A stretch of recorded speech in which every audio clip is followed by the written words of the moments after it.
conduct a local referendum with local funds, something which is totally within the purview of the mayor and the city council should they wish to do it, which would seem to me to be that we are preempting the city council and the mayor of Vancouver, Washington, including a mayor who did run for office opposing the issue of tolling, which is what Ms. Herrera-Butler is trying to get at here. However, absent tolling, the project won't go forward, plain and simple.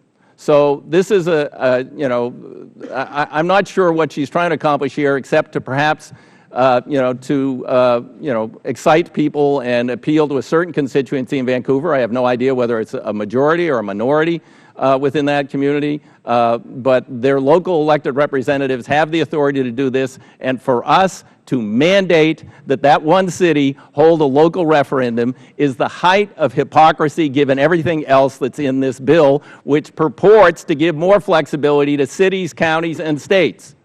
This is mandating a city hold a referendum on a project. It's not about the federal funds.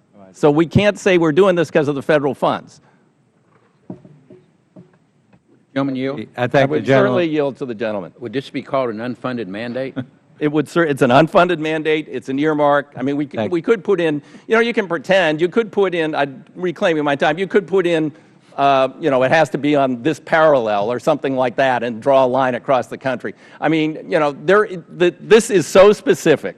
It's clearly written by and advocated for by one member of this committee for one project, which is moving forward after 10 years as a high priority between two states, and there is a local contingent which is opposed to the project or tolling for the project. And again, the mayor could be forced to hold a referendum, or the mayor could, on a discretionary basis, hold a referendum by the city. He could be forced by the citizens of the city. He could be, he could be recalled. There's any way that the local people, if they're totally opposed to this, but for us to dictate that that city hold a referendum is outrageous.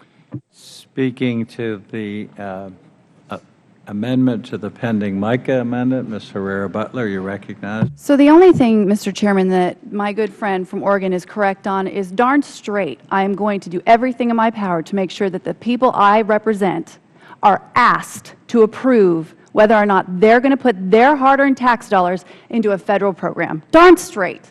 Every day of the week and twice on Sunday. Second point, I would kindly ask the gentleman from refraining from impugning my motives or attributing to my motivation for doing this. This has nothing to do with tolls, not 1 ounce. You know what this has to do with? The fact that the Federal Highway Administration or Federal Transit Administration is going to put money, federal money, into a light rail project in my district. You know, in order for that to happen, a local match is required by grant law. But the way that the FTA has set this up, there has to be a local match. You know how that local match is going to be approved or disapproved? By a local referendum. The people I support are going to be asked to pay maintenance and operations for a multi-billion-dollar project over many years, and I think it's very fair, respectable, and right that those people who are going to be required to pay this money have a right to say, yes, we want this project, or no, we don't want this project. Any day of the week and twice on Sunday, I'll stand here and defend that.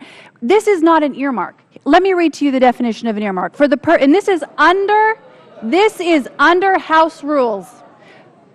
Under House rules and Senate rules, for the purpose of this clause, the term congressional earmark means a provision or report language included primarily at the request of a member, delegate,